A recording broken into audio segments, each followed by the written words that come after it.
Hello students, welcome to your channel science class. बच्चों, आज हम करेंगे क्लास 9 की साइंस वर्कशीट नंबर 49 और ये वर्कशीट आपकी 29 अक्टूबर की है। वर्कशीट आपके चैप्टर टिश्यू से है। टॉपिक है कॉम्प्लेक्स परमानेंट टिश्यू फ्लोएम। एक जटिल स्थायी ऊतक फ्लोएम के बारे में इस वर्कशीट में हम समझेंगे। तो चलिए शुरू करते हैं आज की वर्कशीट नंबर 49। वर्कशीट के स्टार्टिंग में ज्ञान जिज्ञासा दीदी से क्वेश्चन करता है कि दीदी, how is food transported in plants. दीदी, पौधों में भोजन का संवहन किस प्रकार होता है।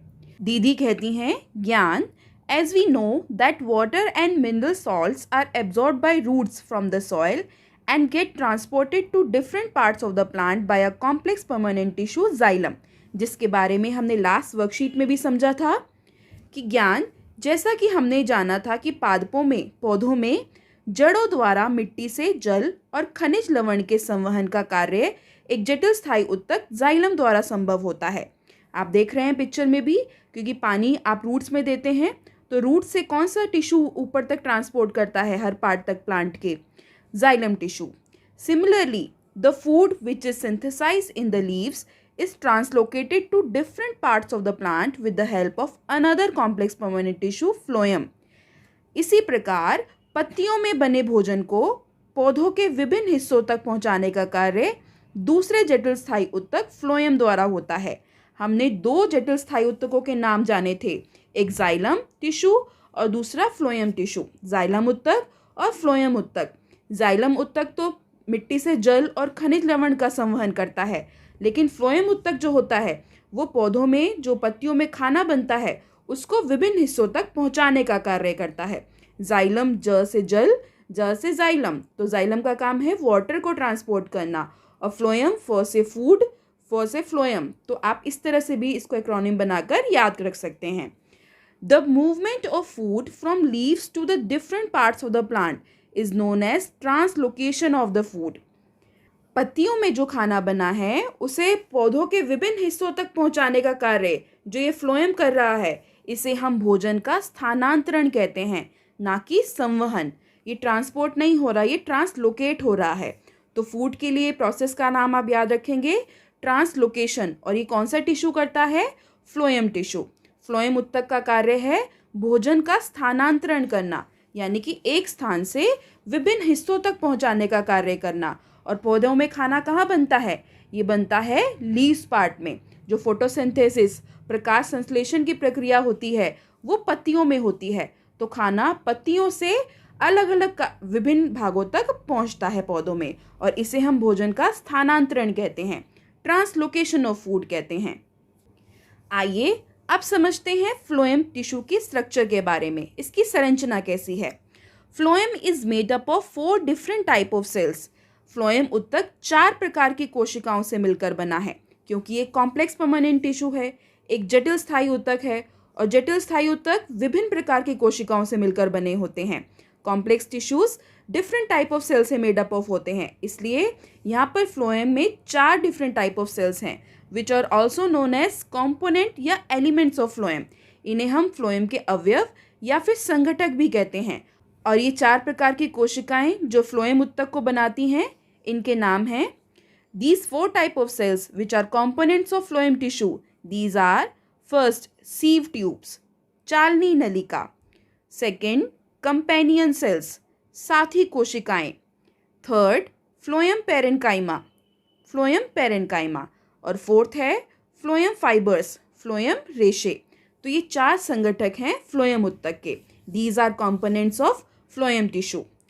फर्स्ट, सीव ट्यूब्स, जो आप पिक्चर में भी देख रहे हो, ये पार्ट पिक्चर में आपको दिखाया हुआ है वर्कशीट में, ये परफोरेटेड प्लेट्स हैं, छेदीदार हैं, छिद्रित भित्ति है इनकी।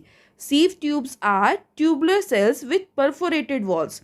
जो चालनी नलिकाएं होती हैं वो छिद्रित भित्ति वाली, यानी कि उसमें छेद होते हैं। आप देख रहे हैं ना पिक्चर में कि बीच बीच में खाली गैप दिखाया हुआ है, और ये नलिकाकार कोशिका होती हैं, ट्यूबुलर सेल्स होते हैं।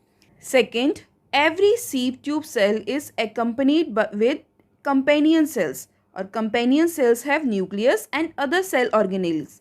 चालनी नलिका के साथ साथी कोशिकाएं संलग्न होती हैं, जिनमें केंद्रक और कोशिकांग होते हैं। आप पिक्चर में भी देख रहे हो कि सीव ट्यूब्स के साथ ही एक दूसरा कंपोनेंट है फ्लोएम का, कंपेनियन सेल्स, जिन्हें हम कहते हैं साथी कोशिकाएं। और ये साथी कोशिकाएं कैसी होती हैं? इनमें न्यूक्लियस होता है और अदर सेल ऑर्गेनेल्स जो भी कोशिकांग होते हैं, साइटोप्लाज्म, माइटोकॉन्ड्रिया, बहुत सारे सेल ऑर्गेनेल्स इसमें कंपेनियन सेल्स में पाए जाते हैं। Last, except phloem fibres all other component of phloem are living cells. जो फ्लोएम रेशे होते हैं उन्हें छोड़कर फ्लोएम की जो अन्य सभी कोशिकाएं हैं वो जीवित होती हैं, यानी फ्लोएम रेशे मृत हैं। बाकी सभी जो पार्ट आप देख रहे हैं यहाँ पर, सीव ट्यूब, कंपेनियन सेल और फ्लोएम पैरेन्काइमा, ये आपके लिविंग सेल्स हैं, जीवित कोशिकाएं हैं। Next, function of phloem tissue, इनके कार्य क्या हैं? First, phloem transport food from leaves to other parts of the plant which is known as translocation of food. Phloem पत्तियों से जो भोजन बनता है उसको पौधे के विभिन्न भागों तक पहुंचाता है और इसे हम भोजन का स्थानांतरण कहते हैं। आप पिक्चर में देख रहे हो पिंक लाइन से जो दिखाया हुआ है, ये फ्लोएम टिश्यू है। तो पत्तियों में जो खाना बन रहा है उसको ये डिफरेंट पार्ट्स, ऊपर भी और नीचे भी, हर पार्ट तक प्लांट के पहुंचा रहा है। तो इसका पहला कार्य है कि भोजन का स्थानांतरण करना, ट्रांसलोकेशन ऑफ फूड करना। Second, phloem is unlike xylem in that minerals can move in both direction in it. Phloem उत्तक जाइलम के असमान होता है। हमने देखा था कि जाइलम का क्या डायरेक्शन थी, वो सिर्फ नीचे से ऊपर, वर्टिकली अपवर्ड डायरेक्शन में पानी को ले जाता है। लेकिन फ्लोएम टिश्यू में दो डायरेक्शंस हैं, बोथ डायरेक्शन है, कि ऊपर भी जा रहा है खाना और नीचे भी आ रहा है खाना। तो फ्लोएम उत्तक पदार्थों को कोशिकाओं में दोनों दिशाओं में गति करा सकते हैं। ये जाइलम और फ्लोएम का डिफरेंस भी है। तो आप पिक्चर में भी समझ पा रहे हैं इसको। ब्लू लाइन जो है वो जाइलम टिश्यू को रिप्रेजेंट कर रही है और फ्लोएम के लिए पिंक लाइन। तो पिंक लाइन आप देख रहे हैं ऊपर नीचे दोनों डायरेक्शन में मूव हो रहा है, और जो ब्लू लाइन है वाटर एंड मिनरल्स, वो नीचे से ऊपर अपवर्ड मूवमेंट है सिर्फ। आइए अब इस वर्कशीट का last part, check yourself, स्वयं को जांचिए करते हैं, जिसमें आपको 5 क्वेश्चन दिए हैं। First, right the names of the components of phloem tissue. Phloem उत्तक के संघटकों के नाम लिखिए। तो आप ये इस पार्ट से आंसर करेंगे।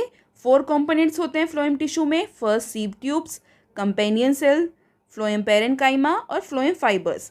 4 कंपोनेंट्स लिखेंगे, चालनी नलिका, साथी कोशिकाएं, फ्लोएम पैरेन्काइमा और फ्लोएम रेशे।